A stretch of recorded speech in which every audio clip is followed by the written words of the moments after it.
Super Smash Bros. Ultimate, hey? Should have really done a video on this game when I realized you could actually save the full replays as videos, then you could export to your PC if you wanted to. I mean, the way you do that is you have to turn off the Switch, plug your SD card into a PC, if your PC or laptop has an SD card slot, and then you got them. That's how I got these two matches. I didn't know that. But about a year after the game's come out, there's a video on it. I mean, it took me a while to do a video on Super Smash Bros. For Wii U as well, but I did like 2. But here it is.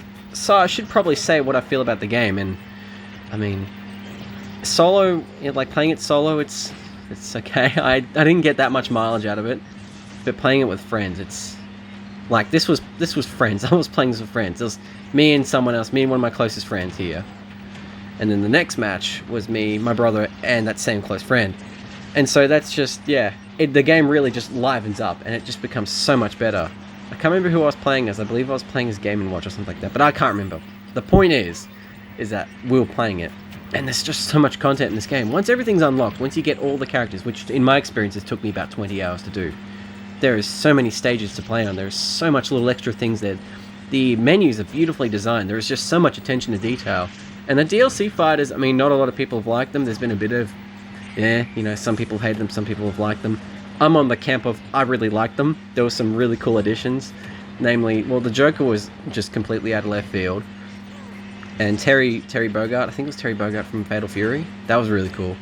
I'm trying to remember who else there was, but there was a couple of other really interesting ones, and I don't think there was a boring one. Maybe Hero from Dragon Quest XI wasn't that interesting, just because it was a new Dragon Quest character. It could have been, you know, a Dragon Quest character that's more famous or has more heritage or something like that in the series.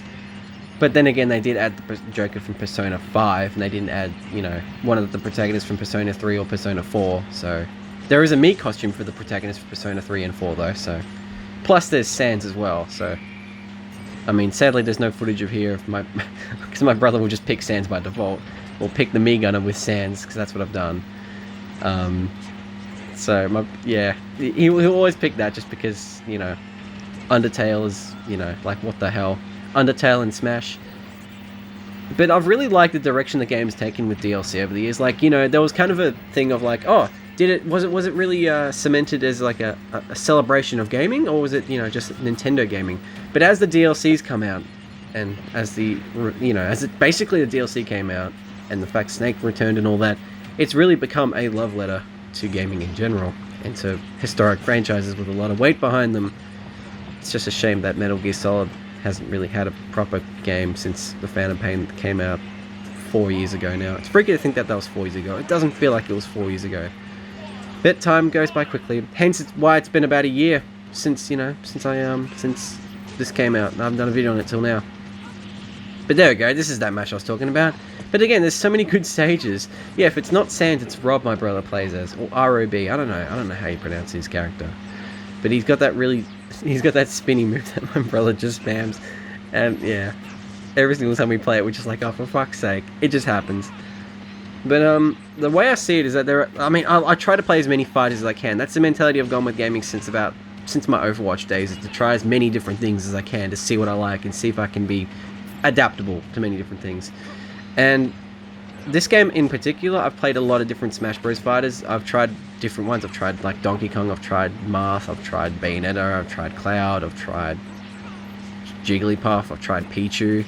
You know, just different types of styles, different types of characters too, with different types of weapons or main attacks in their arsenal.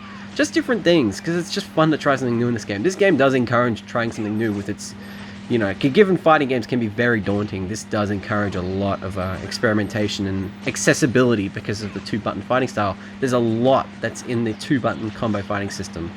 Well, 2-button, is it really 2-button? It's kind of more 4, because there's the jump, there's heavy, light, and then there's that stick attack. So there's, I don't know what the stick attack's called though. I only remember it as C-stick attack from Super Smash Bros. 3DS. But other than that, it's, you know, it's really accessible. It's not something like Tekken. Although, to be fair, Tekken is more on the more accessible side of fighting games, in my opinion. Soul Calibur's probably a close second to this, actually. I should really play Soul Calibur again. I ended up playing it like once and then haven't touched it since. It's good though, because in a way, this is kind of a gateway to getting into more fighting games, in a way. I mean, for some people who really want to invest in the mechanics, yes, it is. But for those who just want to have a fun time playing a party game with a shit ton of Nintendo and non-Nintendo characters. This is perfect.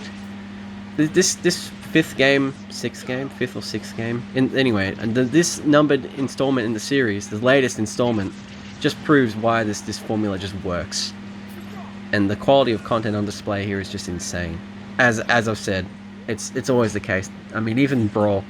I mean, people say they don't like Brawl that much, but Brawl's the one I have the fondest memories of because that was the first Smash Brothers game I played, and 9-year-old me was a massive Sonic fan, and the fact you could play as Sonic in Green Hill Zone, that set me on a spinner. I was like, oh, I have to get this game.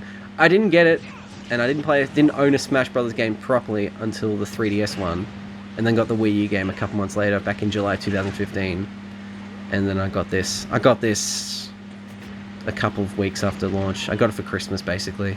So yeah, that's basically the end of this video, folks. Thank you so much for watching. Sorry it's a bit rambly, but yeah, that's the end of this video, folks. If you got this point of the video, thank you for watching, and see you later.